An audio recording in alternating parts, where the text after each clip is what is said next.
Entonces, bueno, pues les estábamos comentando sobre los documentos. eh, y bueno, pues ya digamos, este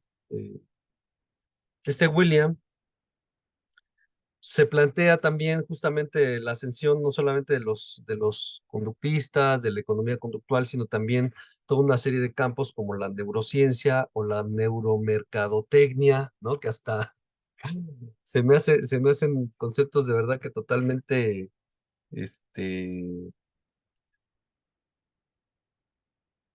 pues simplemente novedosos, ¿no? No es algo a lo que uno se acostumbrado a escuchar, y menos en la carrera.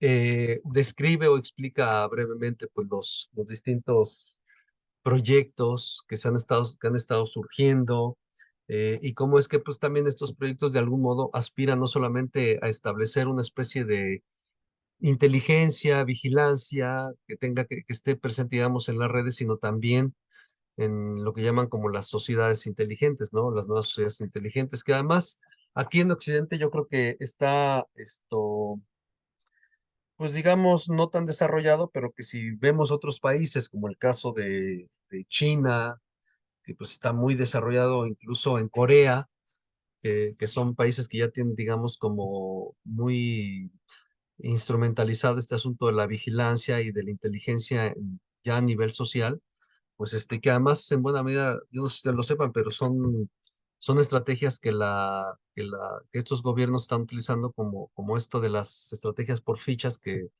en la medida en que los ciudadanos se comporten moralmente como debe de ser, pues es como adquieren créditos de domicilios o préstamos, etcétera, ¿no? Entonces esto en otros países lo tienen muy bien manejado. Aquí parece que apenas está intentando elaborar. Pero la realidad es que, digamos, al margen de todos estos proyectos que, que están avanzando y que cada vez avanzan más y más y más, y que sí tienen toda la intención de ejercer un poder, eh, no solamente ya sutil, más bien ya cínico, ¿no? Sobre las personas. Yo creo que también este documento, y que además es lo que de pronto menciona, ¿no? ¿Qué hacer al final, qué hacer con el problema de la infelicidad? ¿Qué hacer con el tema de la soledad? ¿Qué hacer con el tema de la tristeza o la depresión? ¿Qué hacer con todo eso que por principio existe, está, y que eso está generando, o más bien que eso está siendo generado por por todos los modos en que la sociedad se está estableciendo, se está trazando por los gobiernos, por las transnacionales, y que por un lado, pues ellos le están apostando a la, al, este- a la esta- al establecimiento, a la institucionalización de la felicidad y del bienestar, pero que por otro lado, cuando se atiende a estas otras personas, pues se quedan al final separados entre eso y su propia tristeza, producto del malestar producido, ya sea por las condiciones laborales, no solo por el trabajo en sí, sino por las condiciones que el mismo trabajo plantea, por la incapacidad de los actores de tomar una posición respecto a la toma de decisiones del espacio laboral en donde están, etcétera. Es decir, hay toda una serie de circunstancias o de condiciones sociales que están derivando justamente, no solo no en la felicidad, sino en el malestar permanente hasta el suicidio de las personas, ¿no? Y yo creo que ahí, pues, digamos, hay como varias apuestitas del autor, entre esas esta de reconsiderar el modo en cómo se están extrayendo los datos, la información, de si se debe seguir extrayendo al modo en cómo se está haciendo, o habría que acercarse a los actores e interrogarles, generar una escucha, que es ahí la otra apuesta, ¿no? Generar o no nuevas, más bien escuchas frente a esta circunstancia actual que tiene que ver más con la observación, eh, que con la escucha, ¿no? Porque parece que con la escucha, pues ya digo, quienes haya estado más mínimamente cercano, por supuesto más los que estén de lleno metido en el psicoanálisis, pero los que estén en un mínimo contacto, pues sabremos perfectamente cuál fue la apuesta y el logro freudiano, ¿no? Que tiene que ver justamente con ese asunto de la escucha. Entonces, en ese sentido, el autor, digamos, no plantea algo novedoso respecto a la reconsideración de la escucha. Lo que en todo caso sí sería de llamar la atención es que no vincula la escucha al psicoanálisis, que en general la escucha tendría que ser como un instrumento o la apuesta por un instrumento más bien que esté, donde esté implicado en todos los campos. Por eso en su momento él hacía la mención de la antropología, ¿no? A diferencia de otros modelos, que incluso es el de la psicología, donde a los sujetos se les convence con dulces, con dinero o con lo que sea, y que en la antropología, pues más bien el antropólogo va y se mete a lo que sería la observación participante y ahí es donde empieza a extraer la información donde no tiene que estar haciendo una especie de intercambio de algo por algo, ¿no? Entonces, esa sería, digamos, como su propuesta y, digamos, yo creo que ahí al final la propuesta es una propuesta muy en el sentido lógico, casi, humanizar, ¿no?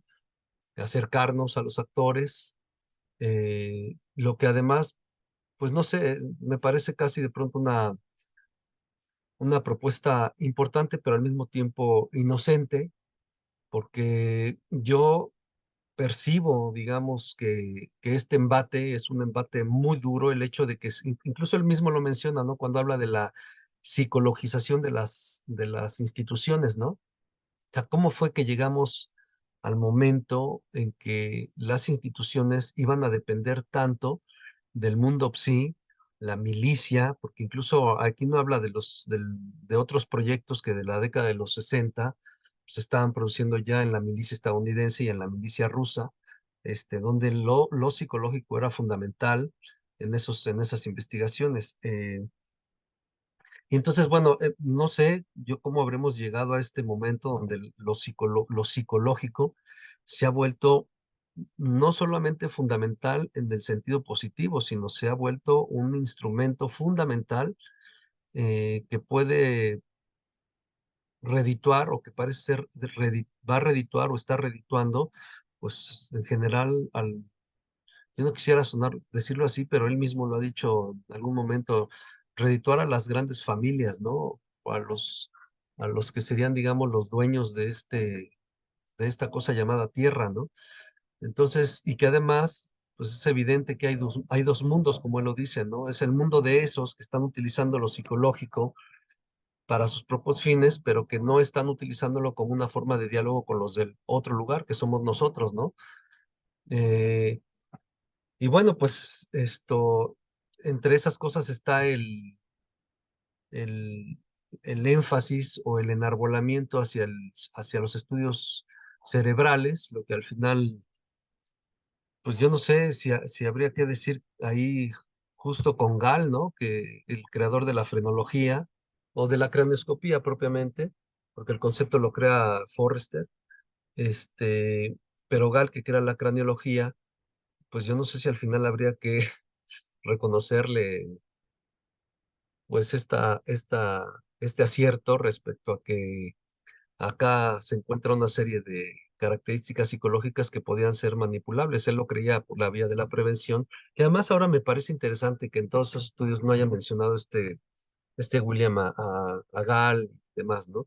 Toda esta línea que ha servido, que incluso Alejandro Damasio en la actualidad sí lo ha considerado como uno de los precursores de este modelito, ¿no? De las emociones en el cerebro y que al final pues parece que hay una buena dosis de razón, no por el esquema que él plantea, sino por digamos, eh, por la reflexión que hace y la analítica que desarrolla en torno a cómo las emociones y las condiciones de inteligencia podían ser manipulables o podían ser corregidas dependiendo del sujeto, ¿no?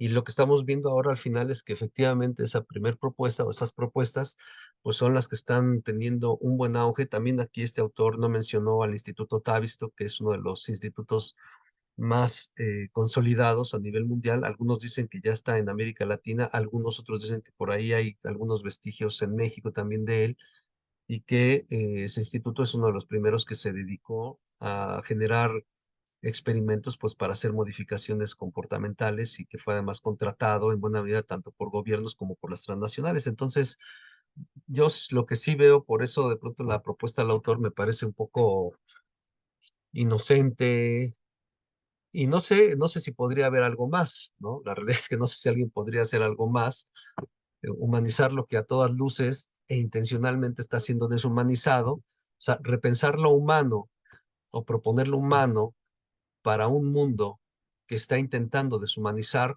lo humano, pues me parece casi una cosa que por lógica no va a suceder. Y que no solo no va a suceder, va más, o sea, se va a perfeccionar, parece más y más y más y más, a grado tal que seguramente en algunos tiempos veremos muchos resultados complejos, no sé si hasta faltos de ética, pero lo vamos a ver vinculados al modo en cómo los sujetos estamos siendo manipulados y al mismo tiempo seguimos creyendo pues que estamos tomando decisiones por nosotros mismos, ¿no? Porque de pronto parece que la psicología positiva o la resiliencia, o el mindfulness o todos estos modelitos que han estado surgiendo, parece que son mucho más convincentes y que además se los cuestiona también, no solamente por esta improvisación, ¿cómo le llamaba él? El misticismo New Age, ¿no? Que este misticismo New Age está, digamos, abrazando académicos, a gente neófita en el tema, los abraza y les hace creer que basta con que pienses que debes ser feliz, que basta con que decretes que tú eres un sujeto de bienestar y que vienes a la felicidad para que verdaderamente te creas que vas a encontrar la felicidad o que la felicidad depende de ti siempre, cuando en realidad, quién sabe si estamos en esas condiciones. Lo que él al final dice es que abrazar ese tipo de discursos acríticamente lo que hace es anularte de la crítica social o anular una crítica social que tendría que estar siendo así, ¿no? Permanente, denunciando cómo es que esos discursos pues envilecen a la gente, cómo es que esos discursos engañan y nos hacen creer permanentemente que la felicidad existe aunque siempre estemos sufriendo, ¿no? Entonces, por supuesto, este documento, a mí me encantó el documento, no sé a ustedes, pero sí me pareció muy interesante. eh, y sin embargo, me parece que además también, aunque lo hizo, digamos, no se detuvo tanto, pero que sí bien valdría la pena al final preguntarse, no solamente por el modo en cómo se está instituyendo la ideología de la felicidad y del bienestar, sino también cómo podemos pensar el asunto del sufrimiento o el asunto de la soledad, de la tristeza, del abandono, del suicidio, etcétera, lo que está sucediendo al final del día y que cada vez más va incrementándose, ¿no? Entonces, bueno, pues no sé ustedes qué pensarán, cómo la verán, si sí pudieron hacer la lectura, o sea, la verdad es que, Hecha, hecha. hecha, mi querido Marco, pues hecha, mi querido Marco, pues hecha, si está hecha, hecha, y que además, claro, está el tema, aquí no está tanto, pero la verdad es que estoy pensando si en lugar del libro que sigue, que les había propuesto, El optimismo cruel, este, incorporamos otro que es el de Sonríe o Muere, que creo que está muy a tono con la industria de la felicidad. A mí me gustaba mucho el del optimismo cruel, pero creo que está más denso que yo creo que está más denso que el de Pascal Bruckner, y como que siento que se me van a asustar la mayoría, entonces estoy No, considerándolo, para nada, esa unión de palabra muerte y sonríe como que hace buena unión, ¿no? no, el de Sonríe o Muere está bueno, ese sí está bueno, bueno, no está tan denso filosóficamente hablando como el del optimismo cruel. Por eso estaba pensando si lo modificaba, porque de pronto digo, no se me vayan a terminar de huir, ¿no? Entonces, como sea, ya no sé ni por qué les dije lo del optimismo, pero sí me parece que uno tendría pues que repensar el problema, estos problemas, el problema del suicidio, el problema de la soledad, justo a la luz de una rolelo, rólelo. Bueno, Geraldine. A la luz, pues, de esta discusión, a esta institucionalización de la felicidad, es que decía, es que en Pero realidad, que no sea a partir de la cuantificación, ¿no? ¿Cómo que no sea a partir de la cuantificación? Sí, que se vea como un problema porque se ve que hay cifras en aumento de ese fenómeno. A ver, ¿de qué? Porque ya me iba a meter otro tema, Marco, y ya no te Sí, es sigo que de. lo que pone en cuestión El autor. ¿sí? Ajá. Es de que en realidad estamos donde estamos por el imperio de la cuantificación. Sí, sí, sí. En vez de preocuparnos por la cualidad, Ajá. se llenó ese espacio con la cuantificación. Y digo yo, sí, vayamos a estudiar el suicidio, pero quizás Ah, no a partir de que es importante por las cifras de suicidio. sí, claro, por supuesto. Sí, sí, sí, estoy totalmente de acuerdo contigo. Es que sabes que estaba pensando en lo del seminario, que digo, como que no se vayan a terminar de desaparecer y dices, es que no vaya a ser por la cuantificación de Gechin. No, pero sí tienes razón, Marco, efectivamente. Claro, ahí la apuesta tendría que ser otra. Ahí la apuesta sería una apuesta comprensiva, ¿no? Comprensiva en el sentido duro del término, ¿no? Esto, pero la realidad es que sí habría pienso yo, por ejemplo, que aquí no hace este documento, incidir en, pues, por ejemplo, el impacto que todo este modelo de la autoayuda o del desarrollo personal, como algunos le llaman, ha tenido también justamente en esta especie de pacificación del sujeto o en esta especie como de acriticismo social, acriticismo subjetivo, no sé cómo llamarlo, acriticismo en torno a la famosa felicidad.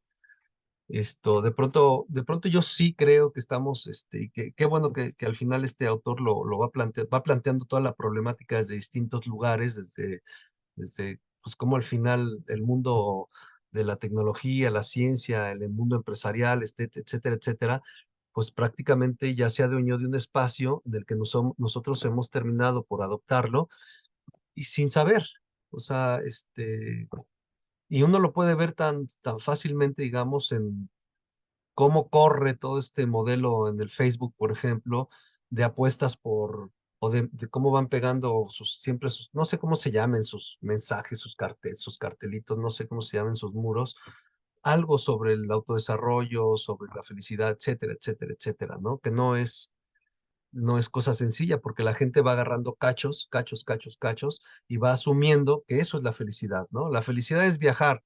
Sí, entonces de pronto algo pasa que es viajar, ¿no? Como si la cosa fuera tan sencilla, ¿no? La felicidad es hacer lo que tú quieres. Pero como diría en su momento yo no recuerdo este personaje. Pues también William Davis, justamente en el libro de estados nerviosos, donde dice, pues es que no puedes hacer, no es cierto eso de que tú vienes aquí a hacer lo que quieras, porque si en este momento decides estudiar en Harvard, pues no lo vas a poder hacer. Si en este momento decides que quieres desayunar en Francia, tampoco lo puedes hacer. Si en este momento decides que te quieres comprar un auto, tampoco lo puedes hacer. Entonces, claro, esta lógica de tú vienes aquí a hacer lo que te plazca o hacer lo que quieres, pues es una cosa tan ingenua, pero esa ingenuidad justamente es la que estamos, como otras tantas y múltiples, es la que estamos adoptando justamente porque la idea tendría que ver, me parece, con una especie de pacificación del sujeto ante algo que tendríamos que estar haciendo por lo menos en el orden de lo crítico, ¿no? Cada uno desde su propia trinchera. Entonces, bueno, pues es lo que yo más o menos extraigo del documento. Qué pena que no pudimos quedarnos a ver los cuatro, pero bueno, pues es lo que es.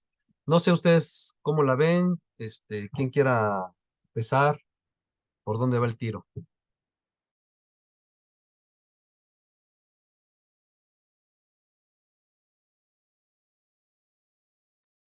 Y luego, en serio, también lo que nos deja, bueno, a mí me deja de tarea, a ver si por aquí lo encuentro, todos estos proyectitos de los que va hablando. En serio, yo digo, oye, ¿de dónde sale todo esto? Que sí, que el yo cuantificado, el yo, ¿cómo le llama? El yo cuantificado, cuantificable, no recuerdo exactamente cómo le va poniendo, pero son una serie de proyectos. Sí, es que estoy en el lugar equivocado. Que en serio, yo no sé a ustedes, pero a mí me sorprende todo, como él dice, ¿no? El yo cuantificado, dice. Eh, todo, toda la cantidad de economía que se le está invirtiendo a los estudios cerebrales, a los estudios de personalidad, los estudios psicológicos, la implicación de los profesionales, ya de la psicología, ya de la medicina, ya pues, de las ciencias neuro, como les llaman. Miren, el proyecto Pittsburgh, el proyecto Durkheim, eh, herramientas políticas como de salud 2.0, las aplicaciones como Moodscope, y vamos viendo cómo hay proyectos y proyectos y proyectos, y yo no sé ustedes, pero bueno, incluso está el caso de la Coca-Cola, que ya lo veremos en el de Japicracia, que la Coca-Cola justamente es una de las que invirtió mayor cantidad de millones de dólares en el modelo de la psicología positiva para, para implementar su departamento de la felicidad, ¿no? Entonces, vemos, bueno, yo veo cuánto, y a mí sí me deja una tarea pendiente, que es la de buscar qué carambas con esos proyectos, cómo se están moviendo, qué es lo que están buscando en concreto. Sí, sí me deja muy sorprendido esta información que nos presenta el autor, muy sorprendido.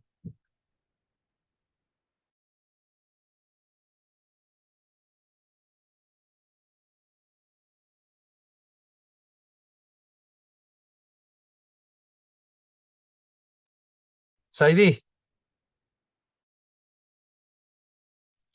Hola, profe, compañeros, un gusto saludarlos después de tanto tiempo, ¿no? Este, bueno, ¿qué me quedó de este libro? La verdad es que, pues desde antes de las vacaciones leí estos capítulos y pues tengo las ideas acá no tan frescas, pero sí, sí algo asentado con respecto a esto de la industria, ¿no? Que fue como que, como que un punto que me llamó mucho la atención, el hecho de reconocerlo como una industria. Empecé a leer. eh, Desde el principio me llamó mucho la atención el que definitivamente más, o sea, sí unió su parte sociológica con su analista económico, ¿no? Y, y de allá pues logré comprender el hecho de cómo despega esto como una industria, que la felicidad ya se deja de ver desde una reflexión, pues pues tan psicológica, ¿no?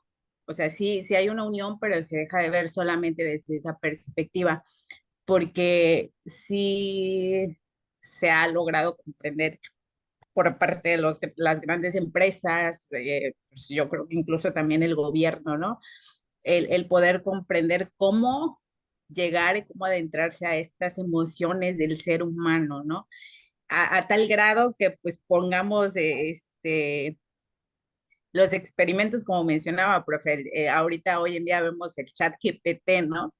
Estas, esta industria de la inteligencia artificial que está haciendo realmente, incluso yo podría pensar que se está saliendo del control en aspectos que no podían, no podíamos imaginar, ¿no? Que podían llegar a comprender, a entender, a responder y a lo mejor en algún momento pensemos que ya a comprender estos estados emocionales del ser humano, ¿no?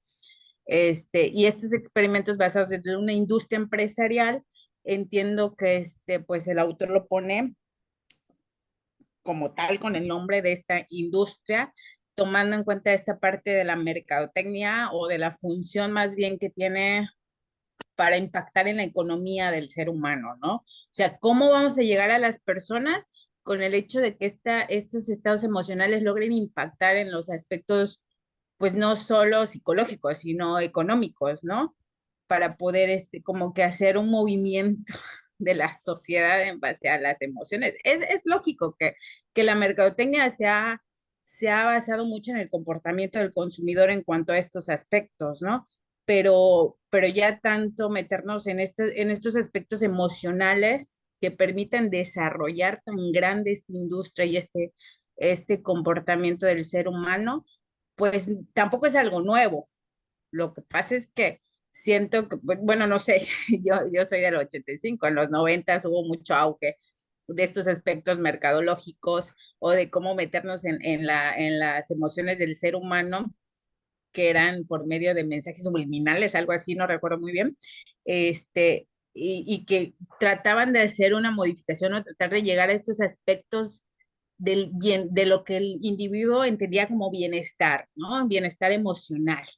Entonces trataron de adaptar esto para que el concepto de felicidad pueda ser como transmitido por medio de esta publicidad, por decirlo de alguna manera. Entonces ya y hacían un poco mayor inmersión en el acercarse al ser humano. Hoy en día lo tenemos más palpable por las redes sociales, por toda esta industria tecnológica que pues ya estamos superminados de esto y que pues queramos o no, esto ya generó esta industria de la felicidad que incide de cualquier manera en, pues yo creo que cualquier persona, ¿no? Por muy común y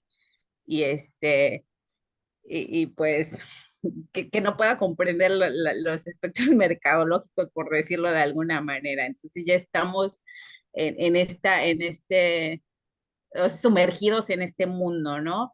Lo que me genera este entendimiento por parte del autor. O sea, las redes sociales nos han hecho incluso modificar estas emociones para querer ser más visibles, para querer ser más escuchados, para tener más participación. Perdemos, bueno, desde mi perspectiva, ¿no? Creo que llegamos a perder un tantito nuestra autonomía, ¿no? Porque como que pueden llegar a jugar incluso con el subconsciente, tratando de adentrarse un poquito más en el manejo de nuestras emociones. Fue como que lo que me quedó de la lectura. Me gustó mucho, es un punto de vista súper amplio, abarca aspectos psicológicos, sociales, mercadológicos, económicos, y sí me gustó mucho la lectura, mi participación. Muchas gracias, Heidi. Sí, muy interesante, efectivamente ha sido muy interesante. Fíjate que estaba, casi cuando empezabas, estaba viendo este rollito y dice, y ya existe una terapia cognitivo-conductual tipo informático, ¿no? Que está muy semejante con lo que decías del chat GPT, ¿no? Disponible gracias a programas como Baiting the Blues y Fair Fighter. A medida que siga avanzando la informática del afecto, otro tanto sucederá con la capacidad de los ordenadores para juzgar e influir en nuestros sentimientos, ¿no? O sea, es que es esto, digamos, hacia donde el autor está apuntando, es que sí va a llegar un momento en donde incluso si tú quieres tomar un curso sobre soledad, pues va a bastar que teclees en alguna aplicación para que alguna inteligencia artificial te lo dé, ¿no? O va a llegar algún momento en donde tú vas Nos a tienen plantear, identificados que hemos estado en ese seminario y nos lo ofertan. así es, así es, a ese nivel estamos llegando, ¿no? Donde vamos a poder incluso tener algún problema de orden existencial y lo vamos a poder, se lo vamos a poder plantear a alguna aplicación o algo de una inteligencia artificial y vamos a poder dialogar con la inteligencia artificial, ¿no? Pero además lo curioso y lo interesante es que, digamos, hay como la ingenuidad de este lado, ¿no? Donde uno piensa, está bien, o la pregunta que uno se plantea siempre es una pregunta moral, ¿no? Cuando en realidad el problema tendría que ser más en el orden de lo ético político, ¿no? Hasta dónde ese tipo de instrumentalizaciones más bien buscan extraer información que a la postre permitan justamente el ejercicio del poder o el ejercicio de la dominación o de la esclavitud, viéndolo pues en unos términos más duros, cuando nosotros pues lo estamos planteando, lo estamos viendo más en el orden de la bondad y en el orden de la resolución de problemas de existencia, ¿no? Y eso creo que es lo que está marcando la tremenda diferencia, que mientras que uno se mete al Facebook y de pronto te sale, mira, ve cómo te vas a ver a los 40 años y tú te metes a esa aplicación, mientras que a ti te sorprende cómo te vas a ver en 40 años, los que han armado la aplicación, pues están extrayendo datos de ti, ¿no? O sea, y entonces, ese es justamente el gran problema y la gran cosa la que ha derivado, pues justamente el acriticismo político, ¿no?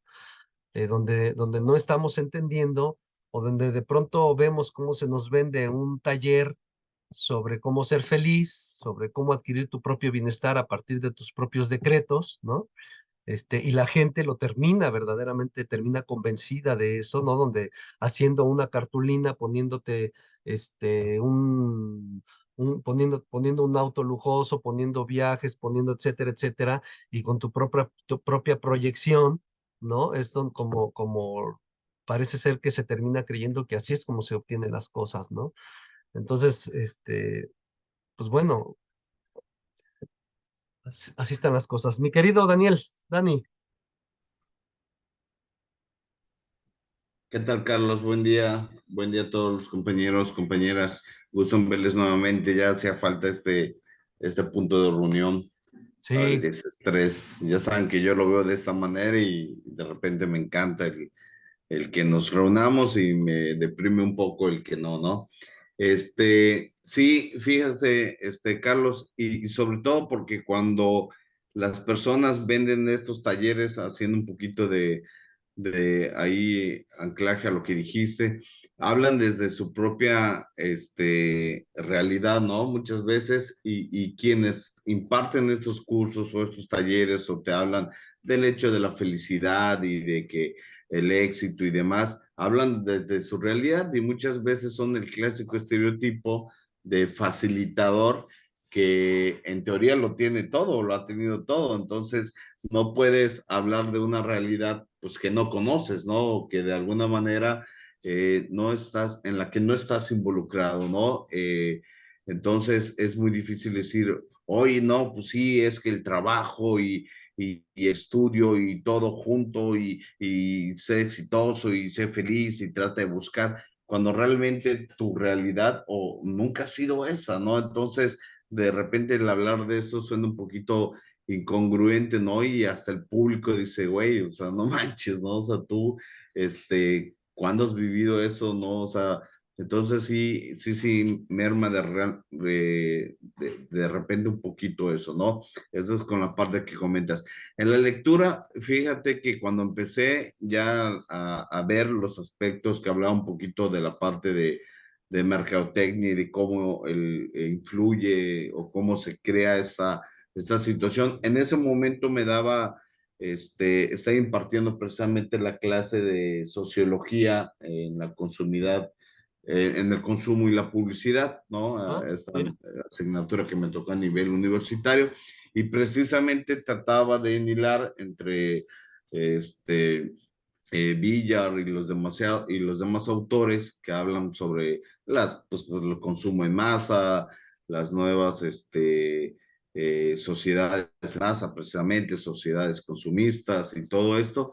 Me interesó un poquito porque pues es mi área, una de las áreas fuertes que traigo, ¿no? Entonces sí, de repente el poder explicar a los chicos el cómo este proceso mercadológico mediante la publicidad, y lo dice ahí la publicidad, una de las tres actividades básicas y primordiales de la publicidad es comunicar, informar, y la tercera que es persuadir, ¿no? Entonces, de entrada ahí te está diciendo que va a influir en ti, ¿no? De alguna manera, ya sea mental o neuronal o no, el término médico no sé, pero sí va a influir en ti para un cambio de comportamiento, para un cambio de conducta, para un cambio de hábito de consumo, e incluso el que tú vayas y compres un iPhone. ¿Por qué? Porque quieres pertenecer a una sociedad de masa, porque quieres pertenecer a un determinado grupo, ¿no? O acudir a tal lugar a almorzar, a cenar, porque es el de moda y eso puede desbalancearte económicamente en otras cuestiones, pero ya estás ahí, ya te vieron, ya te involucraste, ¿no? Esa necesidad de repente de pertenecer o de, sí, que no es el tema, pero sí de repente el cómo influye la mercadotecnia mediante sus diferentes estrategias, una de ellas la publicidad y algunas herramientas como la persuasión para poder generar esos cambios de hábito, de conducta en los seres humanos. Y eso ha sido de siempre, no únicamente ahorita.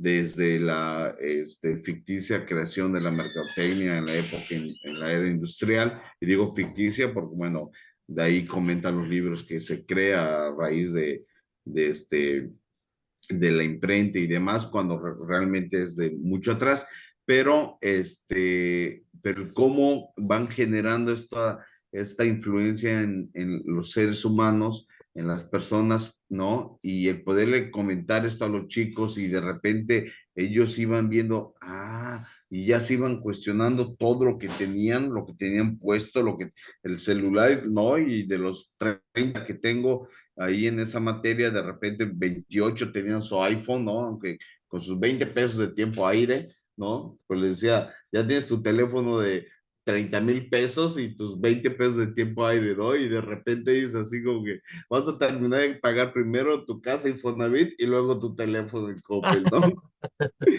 Entonces, ¿cómo nos comprometen, ¿no? Estas grandes empresas precisamente y crean productos muchas veces, yo le añadí el término desechabilidad, ¿no? Porque vivimos en sociedad ya desechables realmente de un producto que sabemos que vamos a comprar sabiendo que tiene vida de quizás 6 meses, que cuando compras el 11 ya salió el 12, ¿no? Y ahora sí que vas renovando tu crédito Coppel sacando el 12 y agarras el 13 y no lo terminas de pagar. Entonces es increíble el cómo estas grandes corporaciones, como bien dijiste, Carlos, los que manejan realmente el mundo, ¿no? Haciendo un poquito ahí alusión del 80-20, ese 20% de la población que dominan, queramos o no, al otro 80%, ¿no? De la población. Y desafortunadamente todo es mediante ideas muchas veces, no sé si banales o inexistentes, ¿no? Y yo les pongo el ejemplo mío, ¿no? Les digo a los chicos de repente, refléjense en mí de repente, ¿no? El que yo dejé una situación económica cómoda en el sector privado por dedicarme a la docencia, que me bajó, si quieres, en un 80-60% el ingreso económico, pero hoy por hoy hago lo que me gusta, hago lo que me hace feliz, ¿no? Entonces no permito que nadie influya de repente en un estereotipo, ¿no? Del éxito, de la felicidad, de estos aspectos. Y me encantó la lectura porque precisamente tocó este tema y ya le dije a Said en ese momento, esto es lo mío, ahora sí ya le encontré sentido. Por fin le digo una lectura que de alguna manera entiendo, porque de repente está como que mi traductor, a ver, Said, qué dice acá? No entiendo ni madre, ¿no? Entonces ya más o menos me iba orientando y por fin le digo, ay, sí, hoy sí te gané, hoy sí es mi área, ¿no? Pues nada, Carlos, feliz de verles y muchas gracias nuevamente por abrirnos este espacio por allá. Hace falta que nos escuche, ¿no? Gracias, Carlos. Que nos escuchemos, mi querido amigo, que nos Sí, escuchemos. gracias. Sí, es cierto. Sí, yo también ya sentía la necesidad. Eh, sí, yo creo que estamos en una era del desecho, ¿no? Eso es cierto. Incluso Alvin Toffler en El shock del futuro, justamente plantea que él apenas empieza a plantear que ya estamos ingresando a esta era del reciclado, ¿no?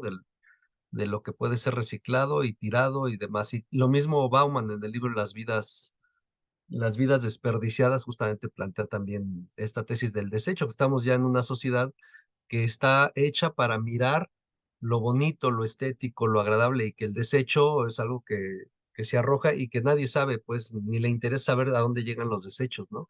Pero la realidad es que estamos en la era del desecho, donde el mismo sujeto estamos considerados como desechables, ¿no?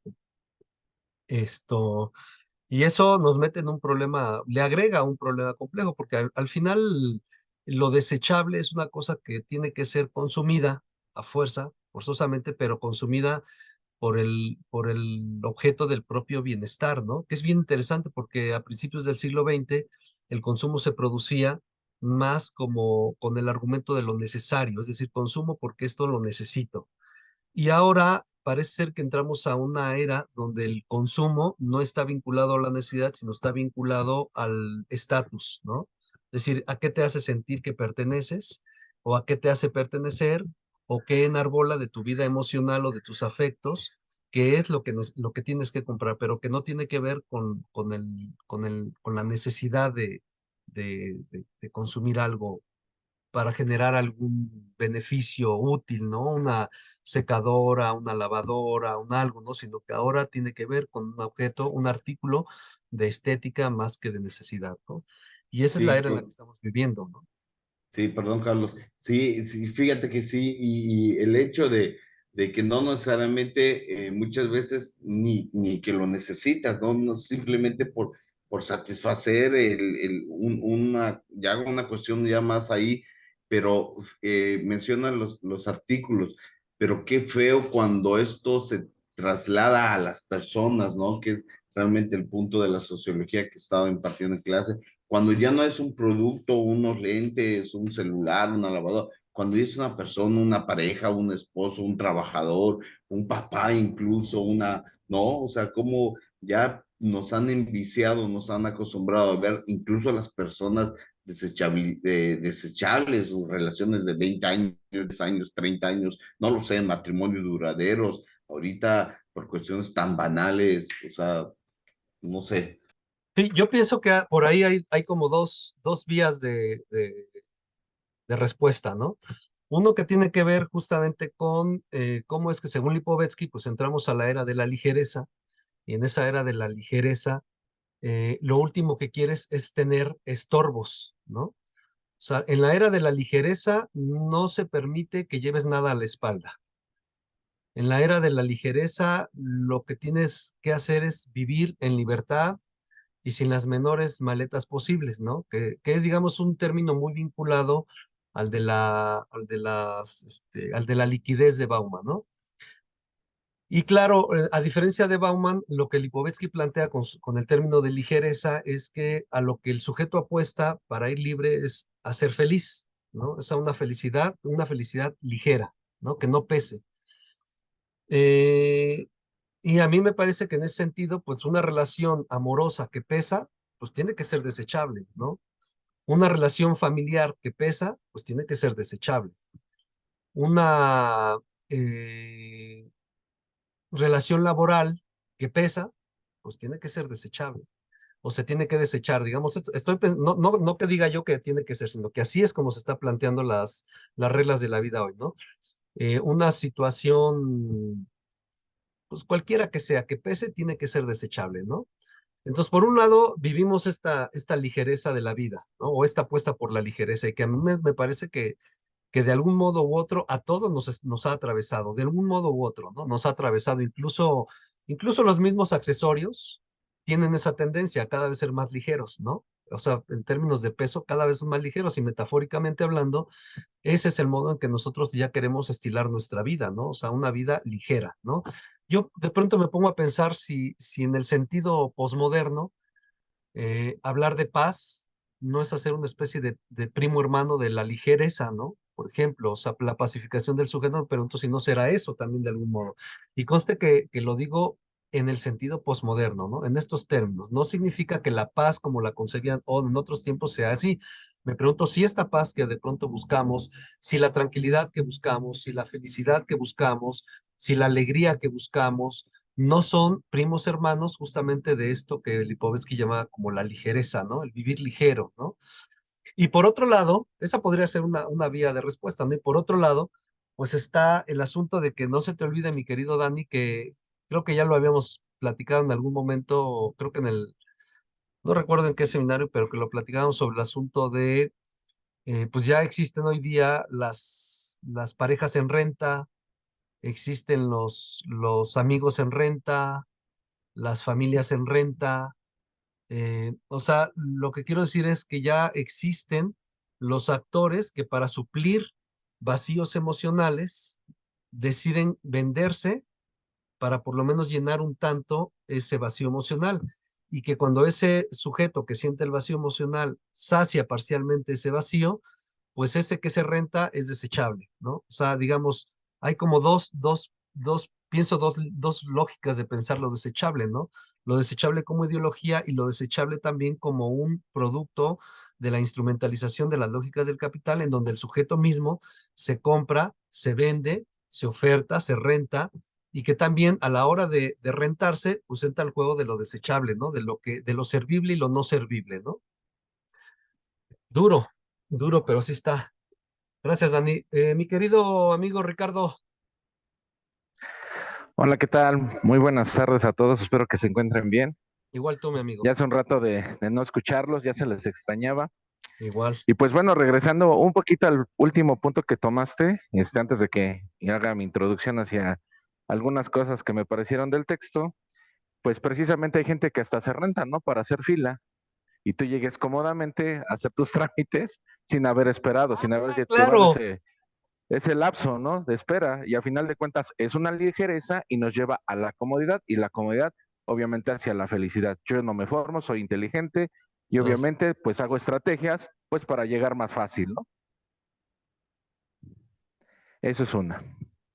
Y lo siguiente es sobre lo que me empezó a causar el texto, es el caso en cómo se van adaptando nuevas, lo voy a decir así tal cual, me voy a atrever a decirlo así, nuevas pseudociencias que se van transmutando para llegar a una ciencia que obviamente puedan, ¿cómo decirlo?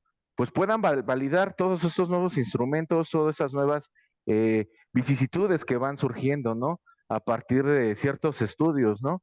Me llama mucho la atención el ver últimamente cursos, diplomados, seminarios, en donde hablan de psiconcología, neuro, no sé qué, o sea, cosas de repente que tienen títulos muy bien trabajados, muy ribombantes, por así decirlo. Y mi amigo, Pero ¿en perdón qué que te momento? interrumpa, pero hay hasta Ujú. maestrías, ¿eh? Sí, sí, sí, precisamente a eso iba, ¿no?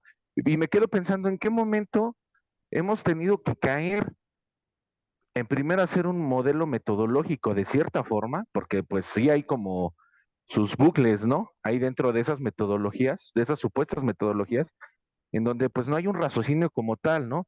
Y no hay esa parte de realmente el hacer una ciencia al servicio de la humanidad, sino hacer una ciencia al servicio de unos cuantos. Y me lleva a pensar en todo esto, ¿no? Cómo la gente cae a veces, ¿no? En estos seminarios, diplomados, maestrías, y las mismas universidades se prestan a todo eso, ¿no? ¿Por qué? Por atraer, ¿no? Volvemos a lo mismo, nos volvemos una industria también hasta en la educación, ¿no?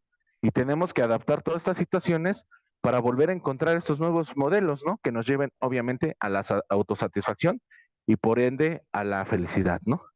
Entonces sí me llama mucho la atención estos nuevos fenómenos, ¿no? Dentro de lo académico, dentro de las teorías, dentro de las supuestas ciencias, ¿no? Y que tienen que tomar de una y de otra, ¿no? Y ahorita pues estoy muy inmerso como en esa parte, ¿no? En donde es realmente una ciencia y donde realmente es una ciencia disfrazada al servicio de la industria, ya sea de la mercadotecnia, ya sea desde la manipulación conductual, etcétera, etcétera. Entonces esto a mí me llama mucho la atención y es algo que rescato pues ampliamente del texto, bueno, o sea, del libro, y me lleva a pensar en qué estamos parados, ¿no? ¿Realmente estamos haciendo una ciencia para la humanidad o realmente estamos haciendo ciencias buscando metodologías específicas para el servicio de los demás? Muchísimas gracias. Gracias a ti, mi amigo. Y gusto escucharte, ¿eh? Es que yo por principio, Ricardo, por eso me gusta tanto irme para atrás y para adelante, en términos de investigación. Eh, o sea, es que la psicología en México, y por lo que he ido entendiendo en otras partes de América Latina, no sé, no me quiero comprometer a hablar de Europa, por ejemplo, pero sí el caso mexicano es bien interesante, porque el caso mexicano, la psicología no se instituye como o no se institucionaliza como un campo de conocimiento que busque el beneficio para el ser humano, para el mexicano. No tiene ese perfil.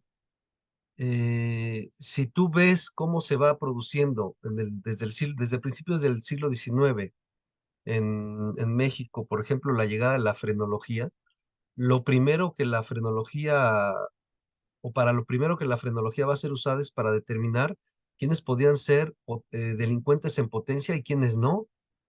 O sea, no se busca, digamos, una mejora de la condición humana. Si tú piensas, por ejemplo, cómo se va trasladando el modelo de la psicoterapia, incluso el término de psicoterapia, ¿de dónde viene o de dónde surge? Pues surge de la famosa ortopedia mental y ortopedia, ortopedia psíquica, que está presente en las penitenciarías en México, ¿eh? Ni siquiera te estoy hablando con referencia a Foucault, ¿no? Eso pasa en México. Yo tengo por ahí, está en YouTube una ponencia que di sobre eso. Y si tú ves, por ejemplo, que cómo se introduce la psicoterapia a las escuelas primarias y qué era lo que hacían con los niños, inmediatamente lo que hacían con los niños era separar a los normales de los anormales, ¿no? Y ya tenían su modelito de trabajo, es decir, pasaban a los niños a un cuarto, a los niños rebeldes, ¿no? A los niños que no se quedaban callados, los pasaban a un cuartito y ahí les intentaban aplicar la psicoterapia, entonces te das cuenta cómo estos modelos, sí, que llegan a México, la psiquiatría es evidente, pero si tú piensas, por ejemplo, en el caso de la psicología, e incluso cómo llega el psicoanálisis al país, por lo menos los estudios, ni siquiera pienso en el psicoanálisis en el diván, sino los estudios freudianos, etcétera, en realidad tienen toda la intención de imponerse para ejercer nuevas lógicas de poder. En el caso mexicano, establecer quién era el normal de la normal. Llegan las pruebas psicométricas a la escuela primaria en la década de los 20-30, el caso Binet, por ejemplo, e inmediatamente empiezas a ver cómo las revistas de Ezequiel Chávez, la revista de educación, de educación pública, empiezan a presentarse los resultados sobre los niños, los idiotas o el idiotismo, etcétera, etcétera, y los normales. O sea, inmediatamente sirven para establecer una distinción, ¿no? O una disociación, ni siquiera distinción, una disociación. Entonces, yo por principio lo que me preguntaría es si no más bien estamos siendo consecuentes o si esto que estamos viendo es producto de una consecuencia con la que nace el campo. Sí, o sea, nunca nace, ni siquiera nace por ciencia. O sea, si tú ves la psicología que se instituye con Ezequiel Chávez, es una psicología más bien vencedora, o sea, porque había ingresado y estaba toda la propuesta de incorporar una psicología espiritual o espiritualista, como le llamaban, sostenida por Krauss y por Tiberghien, y no queda, o sea, vencen los positivistas y queda psicología que a la postre va a ser la que va a utilizar Ezequiel Chávez. Y tú te das cuenta que el modo en que se instituye esa psicología científica ni siquiera tiene que ver con resultados en términos de beneficios para los seres humanos, o sea, tiene que ver con la institucionalización es más bien producto de un ejercicio del poder en donde Chávez pues termina siendo el vencedor, ¿no? Y termina siendo el vencedor porque está al lado del lado derecho de Porfirio Díaz. Entonces, tú vas viendo, digamos, o sea, vas haciendo análisis de cómo se va instituyendo los saberes psi y te das cuenta que en realidad más bien obedece a un proyecto de nación, a una ideología muy ad hoc en donde ese tipo de psicología va a servir para establecer control o un nuevo control de la sociedad, pero nunca ha sido pensada para el beneficio humano. Yo por lo menos hasta ahora que pueda decir, que pueda pensar, si alguno de ustedes sabe, díganmelo por favor, pero desde allá, desde la llegada de la craneoscopía en 1807 a México hasta hoy día, yo no veo un modelo o un movimiento macro en donde podamos decir, wow, este periodo de la historia en México ha servido o han sido pensado el campo sí para beneficio de la población mexicana, ¿eh?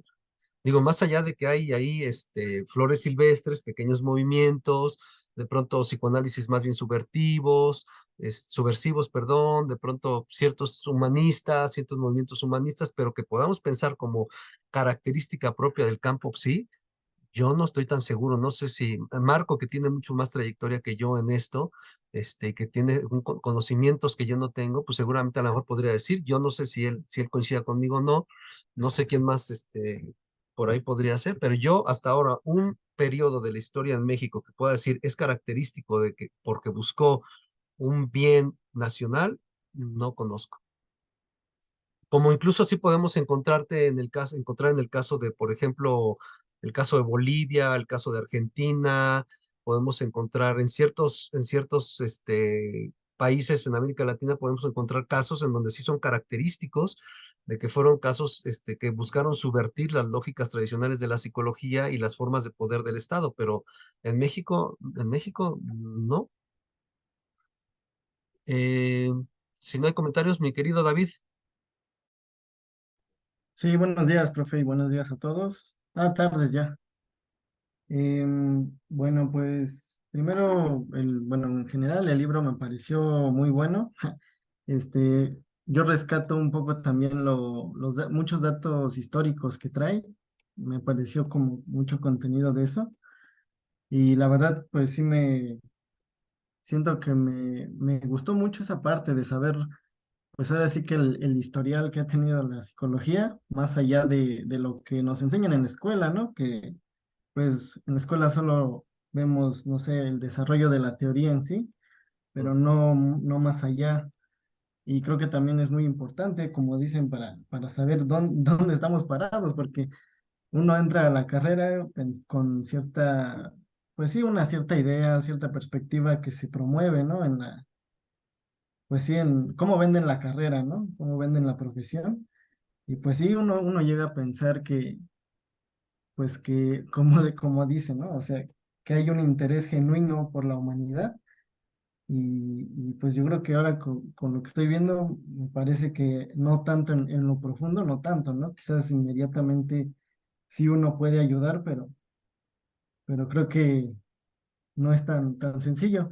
Y, a ver, ¿qué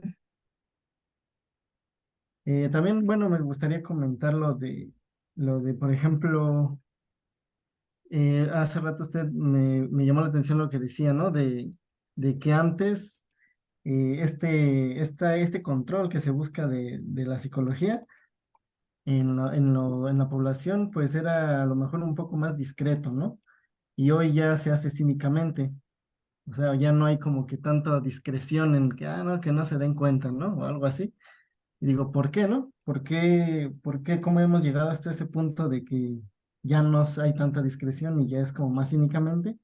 Y a lo mejor se me ocurrió lo de, o sea, yo, por ejemplo, había leído por ahí una parte de un libro y creo que es correcto de que a los jóvenes, por ejemplo, ya cada vez nos interesa menos, pues, lo social, lo político, porque estamos más comprometidos con esta idea de triunfo, ¿no? Que nos ofrece la misma sociedad y pues cada vez estamos más, enfocados en eso, más, no con la mirada fija en nuestro propio triunfo individual y cada vez pues sí nos interesa menos lo que pasa en lo social, ¿no?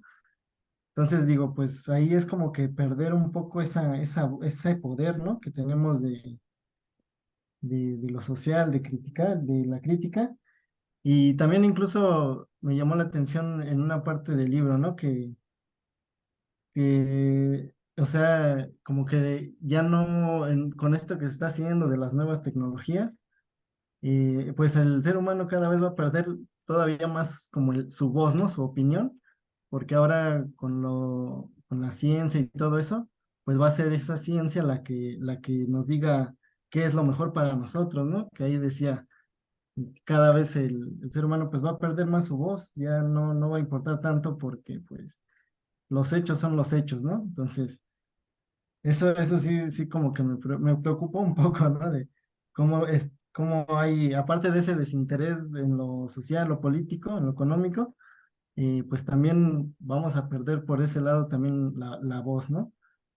Y pues sí, o sea, esa idea de triunfo también, y bueno, y la idea o ¿cómo se podría decir? Pues sí, la dinámica competitiva de la sociedad en la que estamos, ¿no? Que creo que eso es un punto importante. Creo que es uno de los factores principales de los malestares que tenemos, tanto de depresión como ansiedad, porque, pues sí, la competitividad es la que nos pone en la torre, ¿no? Y bueno, entre más factores, obviamente, pero yo creo que ese es un punto importante. Y igual se me hizo interesante, ya para terminar, retomando igual esos hechos históricos, como creo que ahí en este libro es donde decían como de economías morales, ¿no? De, Por ejemplo, me acuerdo que en una parte decía que se rompió, o sea, que trataban de legislar las leyes del mercado para que no hubiera esos matones, ¿no? Que arrasaban con todo y que al final pues terminaron pues diciendo que el mercado es libre, ¿no? Y que uno puede crecer como quiera. Y creo que de ahí ese también me pareció un punto importante, así como histórico.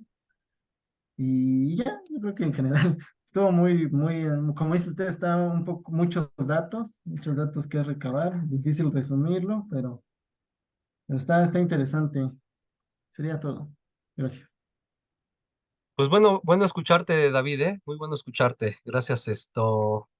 Fíjate que ahorita que decías el asunto del triunfo o pues del éxito, ¿no? Eh, sí estoy preocupado también por eso, fíjate nada más. Sí, me preocupa mucho lo que viene, y no solo lo que viene, incluso ya la ideología del éxito es una ideología que también ya está instalada. Incluso no hay algún lugar a donde tú puedas asistir, ya sea la academia, en donde los mismos académicos están, digamos, atravesados por esa ideología. En el caso de la vida cotidiana, las personas, los que trabajan en empresas, etcétera, está muy arraigado esta lógica del éxito, de la meritocracia.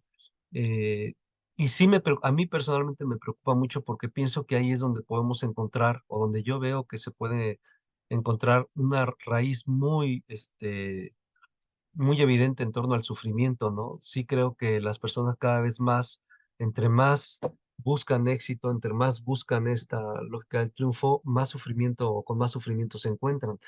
Y para mí personalmente, digamos, una de las tareas que me hacen atender es justo el tema del sufrimiento, ¿no? ¿Cuáles son los elementos constitutivos de esta sociedad que están siendo o que están catapultando pues toda una serie de sufrimientos que las personas no pueden alcanzar a digerir, no saben cómo trabajar, no saben cómo atender y terminan desde buscando múltiples, por ejemplo, acá en los contextos donde yo me muevo en la Ciudad de México, veo cómo hay, digamos, tanto sufrimiento y que las personas están buscando atender, ya sea con el consumo de ayahuasca, con el consumo de este peyote, con el consumo de hongos, con el consumo de las constelaciones, con consumos, digamos, de lo que podríamos llamar, pues, atenciones de contención breve, ¿no? Las personas parece que están utilizando esa vía cada vez más, una vía de corto andar, de corto camino, ante un no saber, ante un no saber qué hacer porque además a eso se le aúna pues la ignorancia completa, es decir, la falta de interés por las personas por generar una especie de autocuidado estudiado, reflexivo, etcétera, donde cada uno pueda hacerse cargo, que esa es mi apuesta al final, que cada uno se pueda hacer cargo de sí por principio, asumir por principio su propia condición de existencia y buscar utilizar los recursos que todos tenemos a la mano, ¿no? Entonces, ante eso, las personas de pronto marginan todas esas condiciones, la posibilidad de autocuidarse, de estudiar, de analizar, de indagar o de hacer una indagatoria que sirva en beneficio de mi cuidado, y ya no van, digamos, renuncian en general a la terapia o a la psicoterapia, renuncian a tratamientos de mayor continuidad para terminar asistiendo a prácticas de consumo rápido, ¿no? esto, que son muy atractivas además, ¿no? Porque te prometen ver luces, psicodélicas, ¿no? Te prometen entender, te prometen que con el entendimiento de lo que pasó en tu vida, de infancia, con tu madre o con tu padre o la familia y en el orden que se desordenó y en donde ya quedaron vacíos, etcétera, y llegando a ese momento ya va a poder cambiar tu presente, ¿no? Se va a quitar tu sufrimiento y la realidad es que no es así. La realidad es que para que haya un cambio, las personas se requiere de mucho más que desde hacer crítica social, que trate de detener todo este movimiento que está avasallando, hasta la idea de que pues tienes que hacerte cargo de ti, ¿no? Por principio, hacerte cargo de ti. Entonces, por ahí creo que había levantado la mano Geraldine, no sé si levantaste la mano o quién levantó la mano. Ana, Hola, muy buenos días. buen Ya día. tardes a todos. Bueno, por mi parte, me gustó mucho el libro porque nos da un mosaico de varias posibilidades, de varios puntos a analizar, como lo hicimos en el transcurso de este seminario.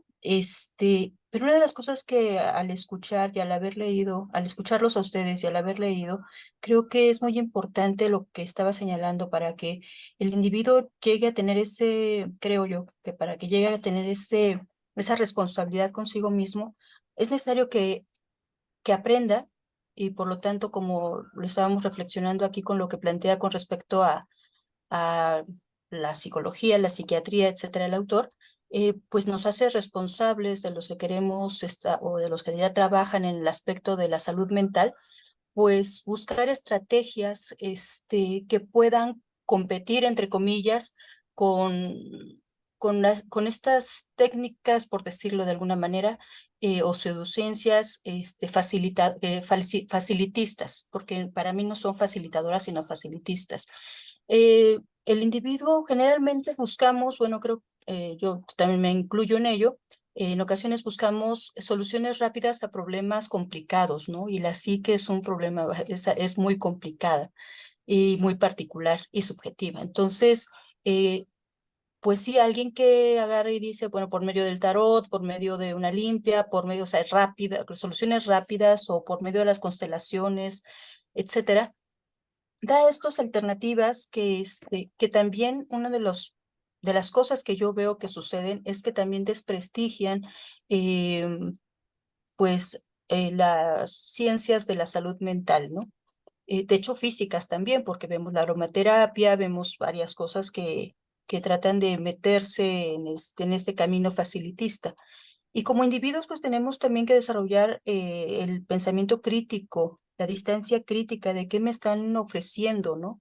Para qué realmente, qué esfuerzo voy a aplicar o qué trabajo voy a aplicar para solucionar tal problema. Eh, Creo que es un trabajo muy interesante, es un reto bastante grande, pero sí a mí el libro me dejó reflexionando en ese desarrollo de responsabilidad y de trabajo que nos atañe a cada una de las áreas donde quiera que nos encontremos como factor humano.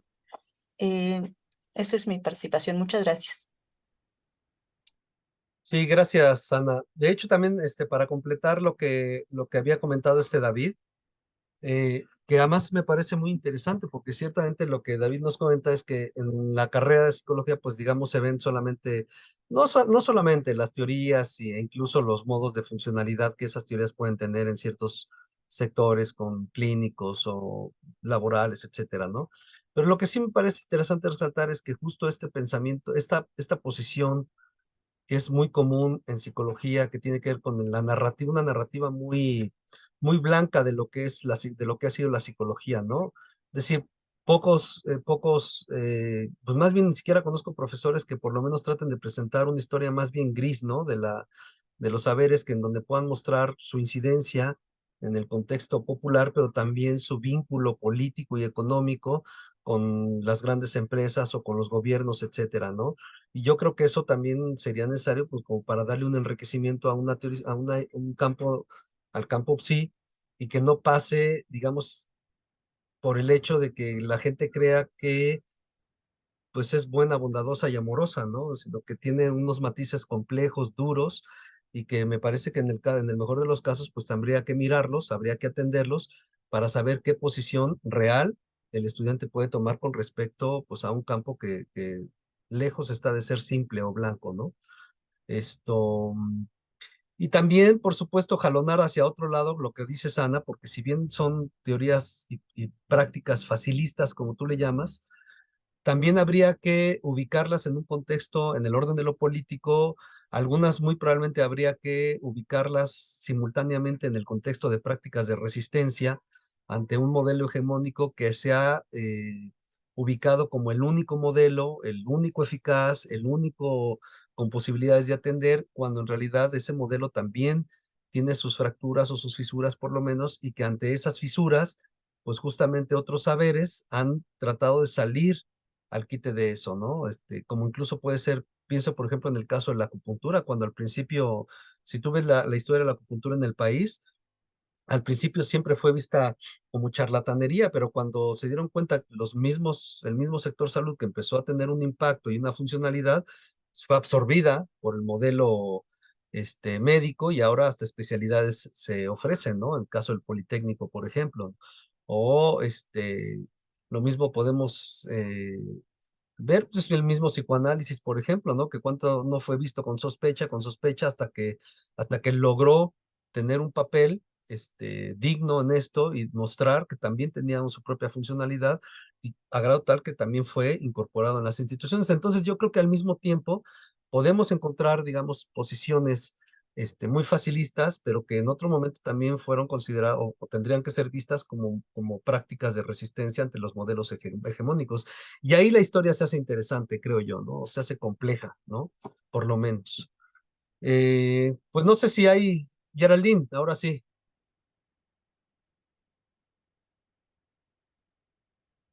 Ahora sí.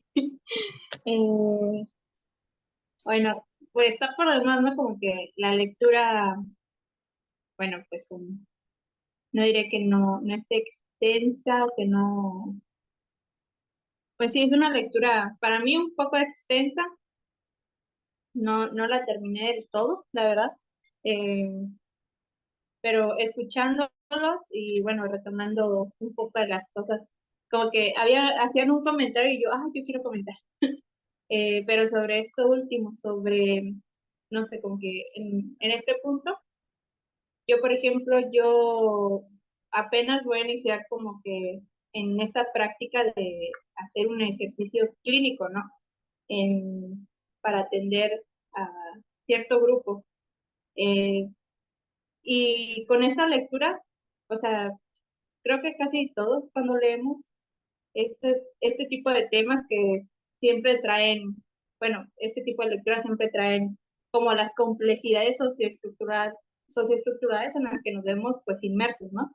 Que no estamos sin ellas, pero que a la vez pues como que tratan de traer, ¿no? Como que bueno, una compañera de aquí estaba diciendo cierta autonomía.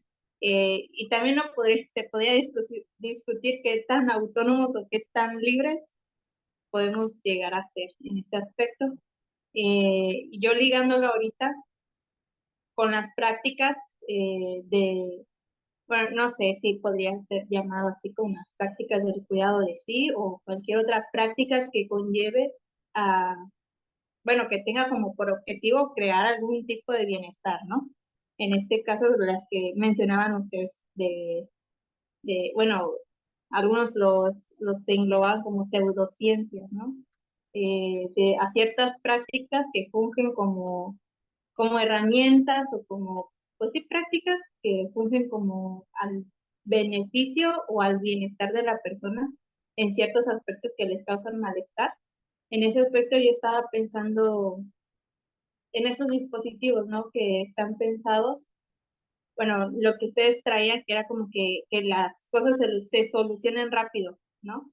O que ante el malestar o ante la dificultad o ante cualquier circunstancia que pueda generar, pues, malestar en cualquier forma que se pueda presentar o expresar, creo que está muy ligado a estas ideas de la optimizar. ¿Cómo lo planteó el autor? Pues sí, esta idea de Optimización. optimizar, ¿no?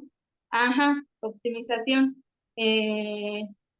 Y cómo, bueno, no lo trae muy así como yo me lo he leído acerca de la optimización este autor, pero yo tengo registro de arreglo, ¿no?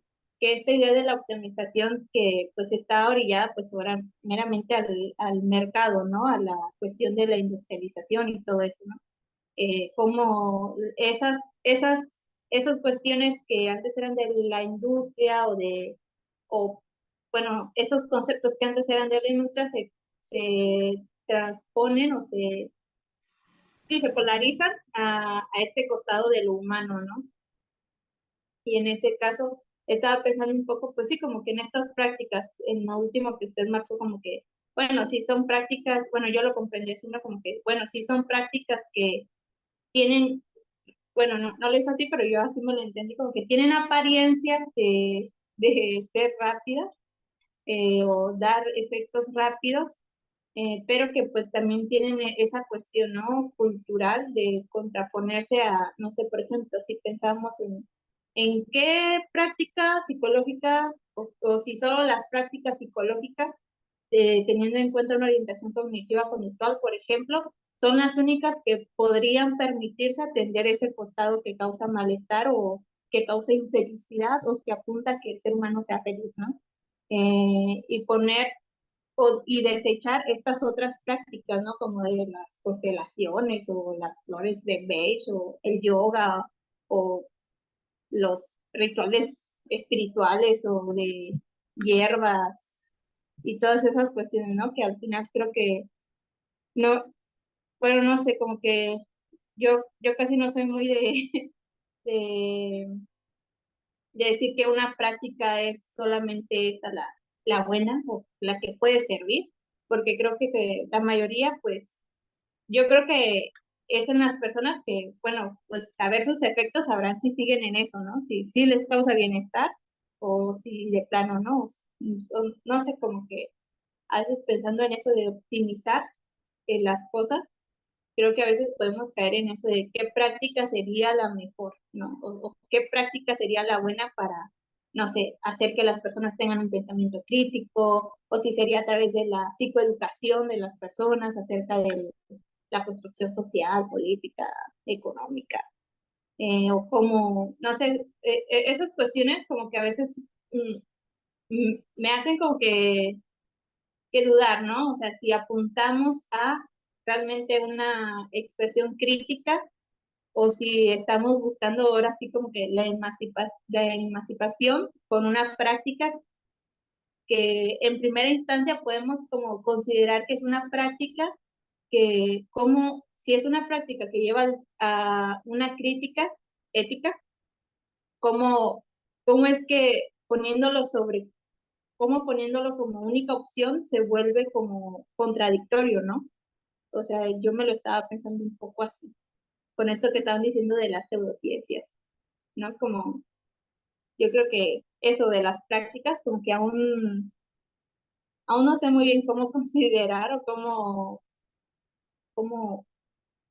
cómo diferenciar, ¿no? De una práctica, no sé, porque creo que es esta cuestión, ¿no? De funcionalidad, de qué práctica, no sé, por ejemplo, si estaban hablando acerca, ¿no? Del corto, del efecto corto que tienen ciertas prácticas, o si las personas tendrían que estar en una práctica que lleva un poco más de tiempo y un poco más de trabajo. Pensando también un poco en el psicoanálisis, ¿no?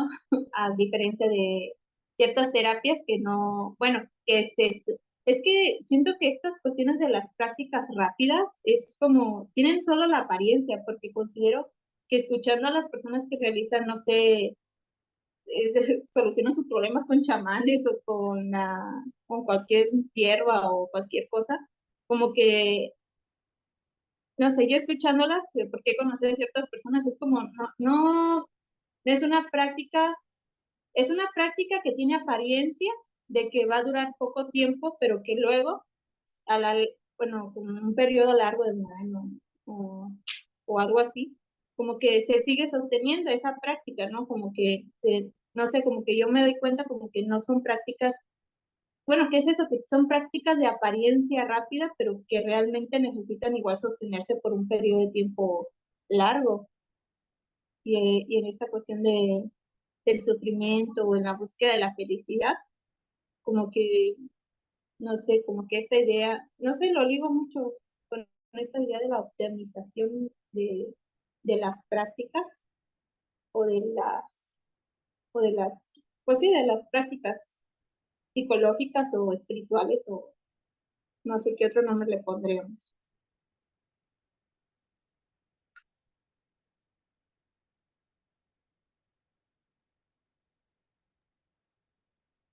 Geraldine, ¿cerraste tu participación?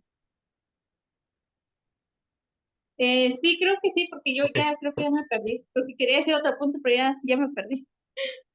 ok. Gracias, Geraldine. No, ya para cerrar, porque ya es 1:04, no les quiero robar su tiempo. O sea, yo lo que creo es que estamos viviendo una época en donde incluso pensar en la posibilidad de que una terapéutica, una psicoterapéutica, pueda aspirar a un tratamiento, digamos, de media duración, ¿no?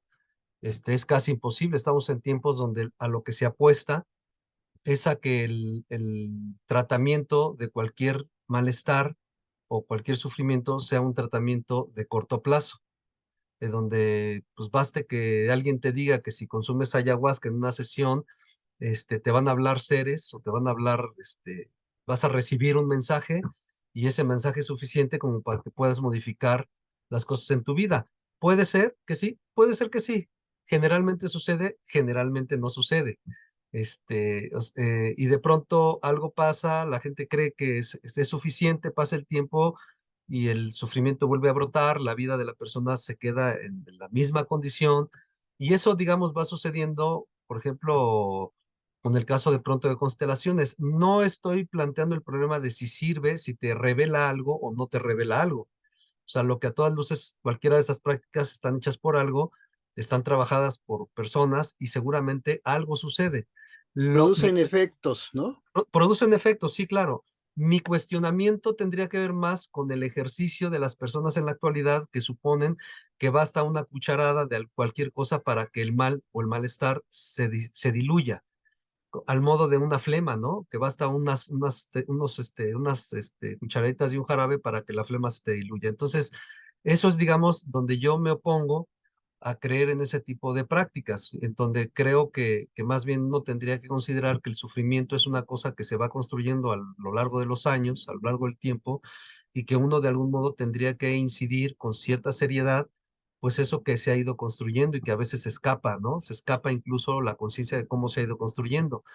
Entonces, no sé, creo que ahí por un lado yo sí me opongo, digamos, a ese ejercicio tan pragmático, tan groseramente pragmático, y por otro lado, no dejo de reconocer que esas prácticas surgen en la medida en que hay un fracaso de un campo, sí, que no ha logrado ni atender las complejidades de la vida de las personas en común y que cuando lo ha hecho no ha terminado de ofrecer respuestas. Entonces esas prácticas no solamente surgen improvisadas, en algunos casos sí, pero en otros casos no surgen improvisadas, sino surgen como verdaderos actos de resistencia.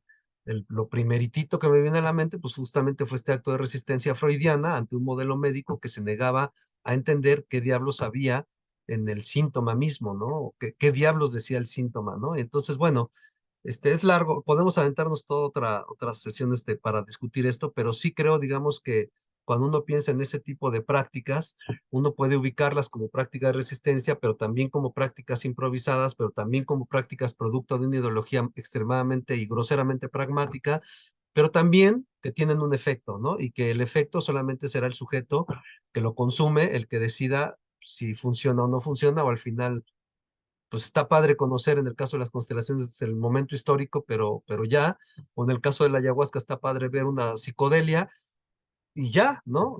No sé, creo que por ahí la cosa se podría complicar más.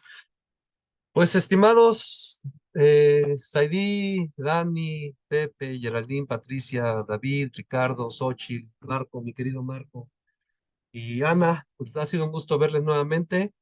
Espero ya que nos vayamos de filo. Hoy, sin falta, yo creo que sí voy a decidir mover que está más duro, luego no, mi Dani no vaya a recurrir a ti, Saidi. Entonces, mejor vamos a poner ese que también está muy bueno, la realidad es que está muy bueno el de Sonríe o Muere. Y entonces se los paso al ratito y ya las particiones, ¿no? Para revisar para empezar con la siguiente sesión, ¿sale? Pues que tengan una Vale, linda mi querido semana. Carlos. Cuídense mucho. Gracias. Me ha dado gusto otra Bye, vez ya bye. volvernos a ver. Nos vemos pronto. Muchas Gracias, gracias. Hasta la Rafaela. Excelente próxima. semana. Bye, Igualmente. bye. Bye, bye. Nos vemos, Saludos, muchas Carlitos. gracias. Buena tarde a todos. Mi Buenas querido tardes, adiós. Richard, cuídense mucho.